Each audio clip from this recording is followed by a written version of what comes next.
अस्सलाम वालेकुम स्टूडेंट्स। हम लोग गायनेकोलॉजी के अंदर कॉन्ट्रासेप्शन वाला चैप्टर पढ़े थे और उसमें बहुत ज़्यादा इंपॉर्टेंट चीज़ जो कंबाइन हार्मोनल कॉन्ट्रासेप्शन था वो हमने डिटेल में पढ़ लिया है। अब सेकंड चॉइस हमारे पास ये आती है कि हमारे पास ना प्रोजेस्टेरॉन ओनली कॉन्ट्रासेप्टिव मेथड्स भी हैं, यानी ये ऐसे मेथड्स हैं कि जिनके अंदर सिर्फ क्या होगा, प्रोजेस्टेरॉन होगा।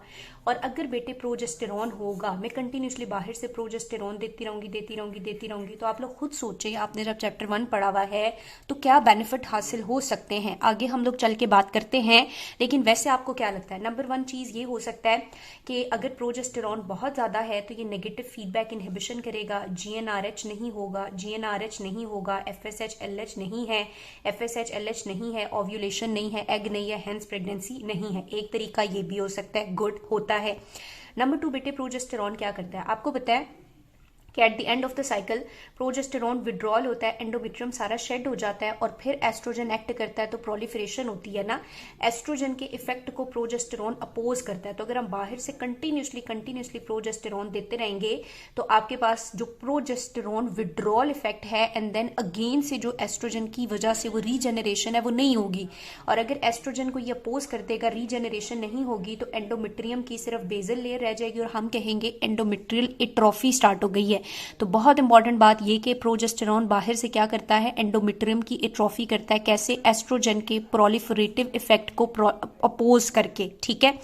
नंबर 3 बेटे बड़ी इंपॉर्टेंट बात है कि ये ना सर्वाइकल म्यूकोजा को ना थिकन कर देता है बहुत ज्यादा। ठीक है, जो सर्विक्स में म्यूकस है ना वो बहुत थिक हो जाता है। जब म्यूकस बहुत थिक हो जाता है तो स्पर्म पेनिट्रेट नहीं कर पाता, और ये भी एक बड़ा इंपॉर्टेंट काम है जो कि progesterone as a contraceptive role play करता है।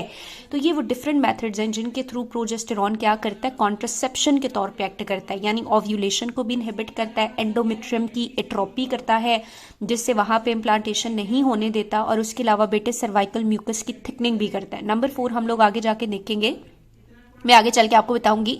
प्रोजेस्टेरॉन का एक स्पेशल डिवाइस बनाई जाती है जिसको हम लोग कहते हैं कॉपर आईयूडीज ना, वो कॉपर इंट्रायूट्राइन डिवाइस।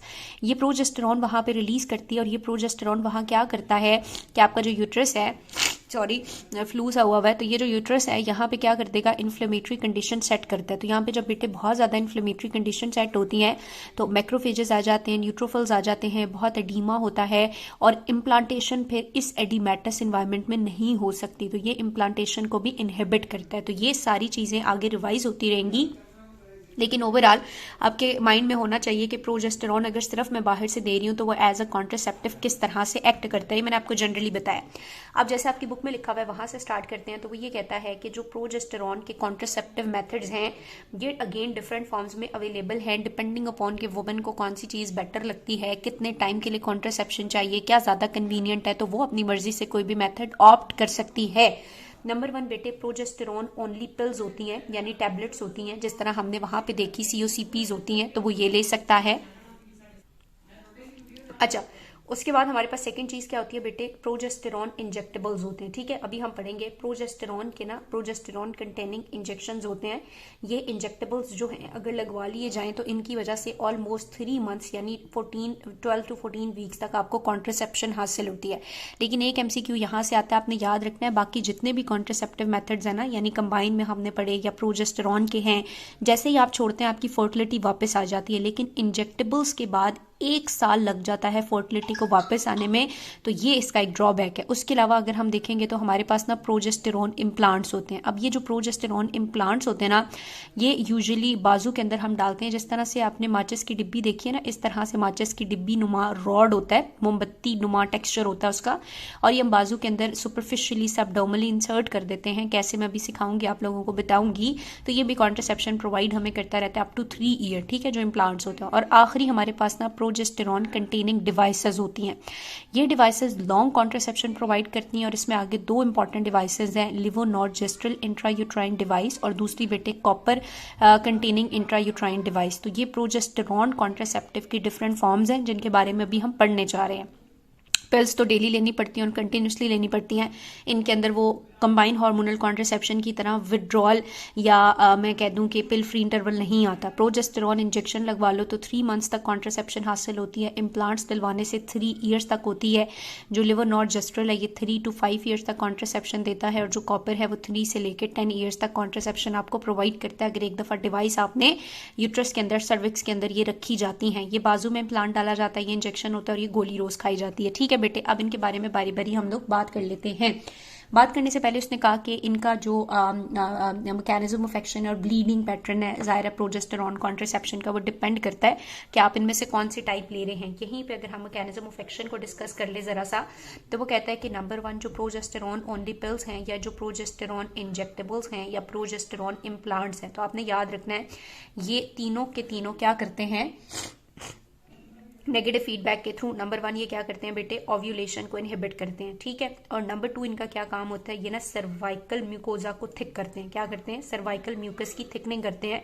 और जब सर्वाइकल म्यूकस थिक हो जाता है तो क्या नहीं होता, जो स्पर्म है वो पेनिट्रेट नहीं कर पाता। ठीक है, उसके बाद जो प्रोजेस्टेरॉन कंटेनिंग डिवाइसेस होती है ना, वो ओव्यूलेशन इनहिबिट नहीं करती। ये आपने याद रखना है। डिवाइसेस में मैंने भी आपको 2 बताई। नंबर 1 लेवोनॉर्जेस्ट्रल इंट्रायूट्राइन डिवाइस है, और नंबर 2 हमारे पास कॉपर कंटेनिंग इंट्रायूट्राइन डिवाइस है। दोनों बेटे सर्वाइकल म्यूकस थिकनिंग करती हैं। सर्वाइकल म्यूकस थिकनिंग हर प्रोजेस्टेरॉन मेथड करेगा।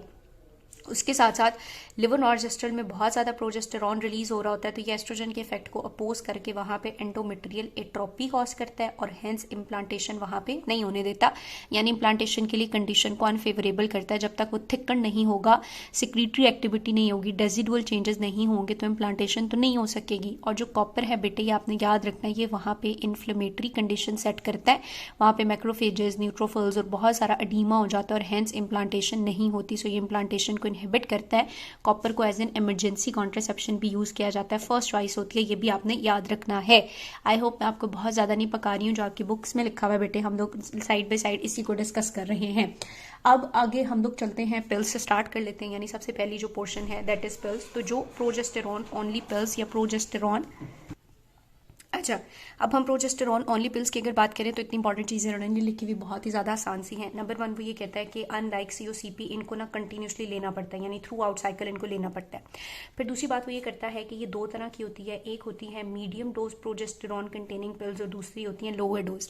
जो मीडियम डोज होती हैं उनमें 99% मैकेनिज्म ऑफ एक्शन यही होता है कि वो क्या करती हैं, ओव्यूलेशन को इनहिबिट कर देती हैं। क्या करती हैं, ओव्यूलेशन को इनहिबिट करती हैं। लेकिन जो लोअर डोज होती हैं ये 50% जो है वो ओव्यूलेशन को इनहिबिट करती हैं, और 50% इनकी जो रिलायबिलिटी, इनका जो कॉन्ट्रासेप्टिव इफेक्ट होता है वो इस बात पर डिपेंडेंट होता है कि ये सर्वाइकल म्यूकोजा को क्या करती हैं, बहुत ज़्यादा थिकन कर देती हैं। ठीक है, तो ये इनका बेटे मैकेनिज्म ऑफ एक्शन है पिल्स का।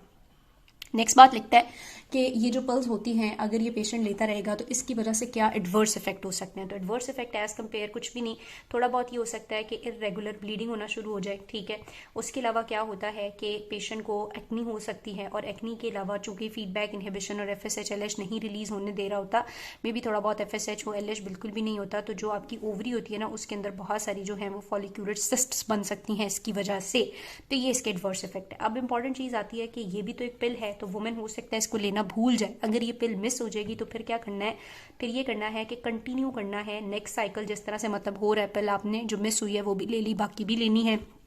साथ ही साथ बेटे वो कहता है कि नेक्स्ट 48 आवर्स के लिए ना प्रिकॉशंस करनी है। नेक्स्ट 48 आवर्स के लिए, jैसे हमने वहाँ 7 डेज के लिए कहा था, यहाँ नेक्स्ट 48 आवर के लिए या तो इंटरकोर्स को अवॉइड करना है, और अगर करना है तो उसके लिए बैरियर मेथड यूज करना है। और जिस दौरान पिल मिस हुई है अगर अनप्रोटेक्टेड सेक्स या इंटरकोर्स किया गया है तो साथ में इमरजेंसी कॉन्ट्रासेप्शन भी लेनी पड़ेगी।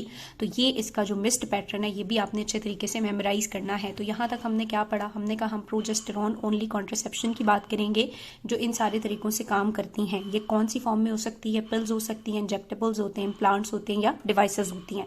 क्या काम करते हैं, डिवाइसेस के अलावा ओव्यूलेशन इनहिबिशन और सर्वाइकल म्यूकस थिकनिंग होती है, और डिवाइसेस सर्वाइकल म्यूकस थिकनिंग के साथ साथ वहां पे इम्प्लांटेशन को बेसिकली इनहिबिट करती हैं। और चूंकि ये इम्प्लांटेशन नहीं होने देती तो इसलिए इमरजेंसी कॉन्ट्रासेप्शन के बाद इसको दिया जाता है कि अगर फर्टिलाइजेशन हो भी गई है तो इम्प्लांटेशन ना हो सके और फिर प्रेगनेंसी हेंस ना हो सके। ठीक है, अच्छा अब नेक्स्ट बात हम लोग कर लेते हैं इम्प्लांट्स की, जो मैं आपको बता रही थी इम्प्लांट्स जब भी आप लोग गायनी ओपीडी में काम करेंगे तो बहुत ज़्यादा कॉमनली होता है हमारा, तो इसका ऑस्की का एक्सटेंशन भी था, फिर हमसे वो इम्प्लांट्स प्रॉपर इंसर्ट कराए जाते थे बड़े। तो इम्प्लांट्स किस तरह से इंसर्ट किए जाते हैं मैं थोड़ा गाइड करती हूँ, फिर हम इनके बारे में पढ़ते हैं।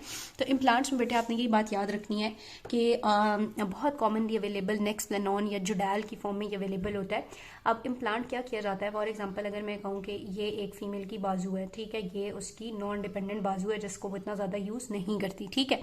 और ये जो कोहनी होती है आपको पता है इसके साथ इधर होता है ना मीडियल एपिकंडाइल, तो मीडियल एपिकंडाइल से तकरीबन 8 सेंटीमीटर ऊपर हम लोग इसको इंसर्ट करते हैं, ठीक है। इंसर्ट कैसे करते हैं, निशान लगा लिया कि यहाँ पे इम्प्लांट हमने डालना है, जुडैल डालना है, जो पाकिस्तान में मोस्ट कॉमनली डबल रोड वाला जुडैल होता है, ठीक है, 2 रॉड्स होते हैं इसके।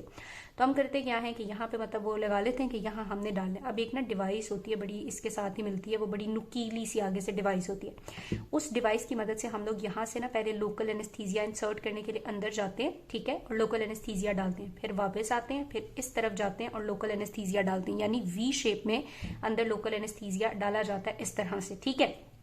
लोकल एनेस्थीसिया देने के बाद ये जो एक चीज होती है ये इस डिवाइस में लोड की जाती है और दोबारा ये यहाँ से अंदर जाता है और अंदर हम इस जुडैल को छोड़ के वापस आते हैं, फिर इसको वापस लाते हैं, फिर इसमें दूसरा वाला स्टिक लोड करते हैं और वो इधर छोड़ के वापस आ जाते हैं, ठीक है, और यहाँ से फिर इसको सील कर देते हैं।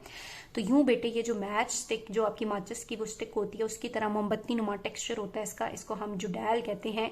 ये जुडैल एज एन इम्प्लांट बाजू में इंसर्ट कर दिया जाता है, बहुत सुपरफिशियली होता है, सब डर्मल लेयर में, ब्लीड नहीं करनी चाहिए, अगर ब्लीड करेंगे इसका मतलब है आप डीप चले गए, ठीक है। तो सुपरफिशियली ये इंसर्ट किया जाता है, यहाँ पे इजीली पैल्पेबल होता है, थोड़ा सा वुमन डिस्कम्फर्ट होती है लेकिन फिर यूज टू हो जाती है और ये कम से कम 3 सालों के लिए क्या करेगा, कॉन्ट्रासेप्शन प्रोवाइड करेगा। तो रोज की गोली खाने से बेहतर है ना एक दिन जाओ 10 मिनट का काम है ये डलवा के वापस आ जाओ, ठीक है। तो दिस इज इम्प्लांट्स। अब ये इम्प्लांट्स डिफरेंट फॉर्म्स में अवेलेबल हैं, कहीं पे ये सिंगल रॉड होते हैं, डबल रॉड होते हैं, जुडैल होता है, नेक्सप्लेनॉन होता है, जाइडस होता है, बहुत सारे, ठीक है।